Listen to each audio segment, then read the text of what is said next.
আলহামদুলিল্লাহি রাব্বিল আলামিন ওয়াসসালাতু ওয়াসসালামু আলা সাইয়্যিদিল মুরসালিন। আলোচনার বিষয় হলো মনটাকে কাজ দিন। মন বলতে কি বোঝায়? মনস্তত্ত্ব তো বিরাট এবং এক জটিল বিষয়। সেই জটিলতায় আমাদের যাওয়ার প্রয়োজন নাই। এটুকুই আমাদের জন্য সহজে বোঝা যথেষ্ট, সহজে বোঝা যথেষ্ট যে আল্লাহ মানুষকে চিন্তা শক্তি দিয়েছেন। ওই চিন্তা শক্তিটাই যা করে ওটাই মন। ভাবনা জাগে মানুষের কোন জায়গায়? মনে। ভুলে যায়, কি ভুলে যায়? মনের থেকে ভুলে যায়। তো মন বলতে সাধারণত সবাই বুঝে এই জিনিসটা কি। আলোচনার মূল কথা হলো এই মনটাকে কি করে কাজ দেওয়া যায়। কারণ মনের বৈশিষ্ট্য হলো সে কাজ ছাড়া থাকে না, সবসময় সক্রিয়, সদা ব্যস্ত, ক্লান্ত হয় না, শ্রান্ত হয় না, ঘুমায় না। মানুষের দেহটা যখন ঘুমায় তখন সে ঘুমায় না। সে যা যা করে ওটা মানুষ স্বপ্নে দেখে। অমুকখানে গেছে, অমুকখানে গেছে, কি করেছে, এটা মন করে। মানুষ যখন দৈহিকভাবে ক্লান্ত শ্রান্ত হয়ে বিছানায় এলিয়ে পড়ে তখন মন শ্রান্ত নয়, তার কাজ আরো বেশি বেড়ে যায়। এই যে মনটা, এটাকে কাজ দেওয়ার প্রশ্ন কেন আসে? এই জন্য কাজ দেওয়ার প্রশ্ন আসে যে সে তো কাজ ছাড়া থাকতে পারে না। যদি আমি তাকে সচেতনভাবে কাজ না দেই তাহলে আর কেউ তাকে কাজ দিবে? এই যে নামাজে মুখে যা আমরা উচ্চারণ করি, অঙ্গ প্রত্যঙ্গ যা করি, রুকু সিজদা ইত্যাদি, মনটাকে কাজ দেওয়া হয় না। তাই বহু আজে বাজে কথা নামাজের সময় মনে আসে। এটা কি আনে? শয়তান এবং ইবলিসের সবচেয়ে বড় কাজই হলো মানুষের মনটাকে কাজ দিয়ে আটকে রাখা। কারণ কাজের সূচনা হয় মন থেকে। কাজ তো হলো যখন কোনো ইচ্ছাকৃতভাবে কেউ কোনো চেষ্টা করে, কিন্তু কাজের সূচনা তো পয়লা চিন্তা করে, ভাবে এই কাজটা করব। সেই ভাবনাটাই যদি খারাপ ভাবনা দেওয়া যায় তাহলে কাজ বন্ধই করবে।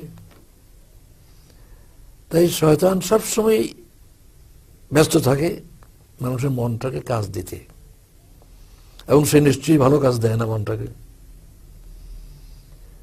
মন্দ কাজের চিন্তাই তাকে দেয়। এই যে মন্দ কাজের চিন্তা দিতে থাকে, যদি এই চিন্তা গ্রহণ করে তাহলে পরে কর্ম তো এই অনুযায়ী করবে। তো যদি আমরা মন্দ থেকে বাঁচতে চাই তাহলে কর্মজীবনে গিয়ে এটা সম্ভব না, শুরু করতে হবে চিন্তার জগৎ থেকে। আমরা যদি মন্দ থেকে বাঁচতে চাই তাহলে মনটাকে মন্দ চিন্তা থেকে বাঁচাতে হবে, তাকে ভালো চিন্তা সাপ্লাই করতে হবে, তাকে চিন্তা দিতে থাকতে হবে। এই ব্যাপারে আমি বহুদিন চিন্তা ভাবনা করেছিলাম এবং আমার এই ধারণা হয়েছে যে যত বড় বৈজ্ঞানিক, দার্শনিক, চিন্তাবিদ, রাষ্ট্রনায়ক, যে পর্যায়ে যত বড়ই কেউ হোক, মনের উপরে নিয়ন্ত্রণ কারো নাই। তার কর্মক্ষেত্রের জন্য বৈজ্ঞানিকের বিজ্ঞানের ক্ষেত্রে, দার্শনিকের দর্শনের ক্ষেত্রে যা কিছু চিন্তা করে, এই চিন্তার 24 ঘন্টা তো এই চিন্তাই করে না। অন্য সময় মন্দ চিন্তা তার মগজে শয়তান দিতেই থাকে। সেজন্য এটা একটা বড় সমস্যা যে মনটাকে কি করে ভালো চিন্তা দেওয়া যায়, কুচিন্তা মগজে যাতে না আসে তার ব্যবস্থা কিভাবে করা যায়। এটা হলো সবচেয়ে বড় সমস্যা আমাদের জীবনে। কিভাবে মনটাকে সুচিন্তা দিয়ে ব্যস্ত রাখা যায় যাতে কর্মগুলি সুকর্ম হয়। কি করে মন্দ চেতন থেকে মনটাকে ফিরিয়ে রাখা যায় যাতে আমার দ্বারা মন্দ কর্ম না হয়।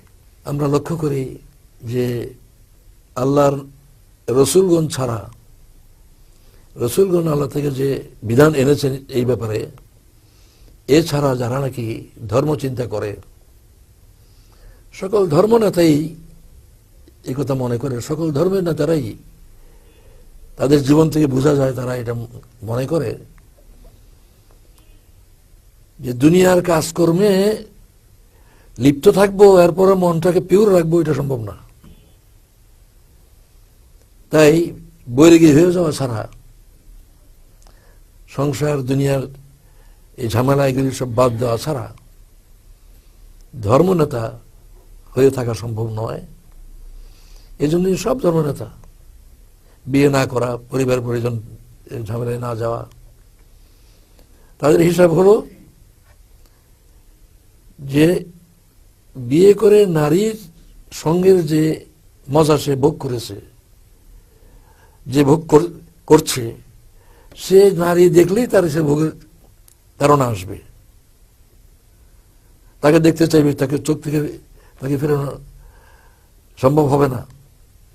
তাই এই দুনিয়ার কাজকর্ম বন্ধ করা ছাড়া আর কুচিন্তা থেকে মনকে বাঁচায় রাখা সম্ভব নয়। কিন্তু এটাও তাদের পক্ষে বাস্তবে সম্ভব হয় না। একমাত্র আল্লাহ তার রসুলগুলোর মাধ্যমে এমন একটা শিক্ষা দিয়েছেন যে শিক্ষা ছাড়া মনকে নিয়ন্ত্রণ করার আর কোনো উপায় নেই। সেটা কিভাবে? আল্লাহ তাআলা মানুষের মধ্যে একটা বড় যোগ্যতাই দিয়েছেন যে জীবনের উদ্দেশ্য যেটাকে সে বানিয়ে ফেলে, এটার জন্য সবকিছু স্যাক্রিফাইস করতে পারে। দেশের স্বাধীনতার জন্য জীবনটা উৎসর্গ করার সিদ্ধান্ত নিল, বছরের পর বছর জেলে পড়ে থাকা তার জন্য সম্ভব। বড় ব্যবসায়ী হবে, এই টার্গেট বানাইছে। এই ব্যবসায় এত ব্যস্ত যে বিবির সঙ্গে বসে একটু কথা বলার সময় নেই, বাচ্চাটাকে আদর করার একটু সময় নেই। সব যেটাকে টার্গেট বানিয়েছে, এই টার্গেটে পৌঁছার জন্য সে জীবনের সব কিছু স্যাক্রিফাইস করতে পারে। এই যোগ্যতা আল্লাহ মানুষকে দিয়েছেন। এটা একটা বিরাট কথা। আল্লাহ মানুষকে এই যোগ্যতা দিয়েছেন যেটাকে সে নিজে জীবনের চূড়ান্ত উদ্দেশ্য বলে টার্গেট করে, ওটা অ্যাচিভ করার জন্য আর সব আকর্ষণ সে বাদ দিতে পারে। এই জন্য একেবারে আল্লাহ গোড়ায় হাত দিয়েছেন, রসুলের মাধ্যমে মানুষকে জানিয়েছেন তোমার জীবনের উদ্দেশ্য কোনটা। জীবনের উদ্দেশ্য তোমার এই দুনিয়াতে বড় লোক হওয়া নয়, এই পৃথিবীতে একটু সুখছন্দ থাকা নয়, এগুলি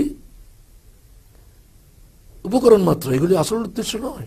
আল্লাহ তাআলা নবীর মাধ্যমে মানুষকে জানাচ্ছেন যে তোমার জীবনের উদ্দেশ্য হচ্ছে আল্লাহর দাসত্ব করা। ইয়া কওমি ইবুদুল্লাহ মা লাকুম মিন ইলাহিন গায়রু, আর কোনো হুকুমকর্তা নাই, একমাত্র আল্লাহর দাসত্ব করতে হবে। তার মানে আমি যা কিছু করব এটা আল্লাহর দাসত্ব যেন হয়ে যায়। নফসের দাসত্ব করা যাবে না, আর কোন লোকের দাসত্ব তো প্রশ্নই বসে না।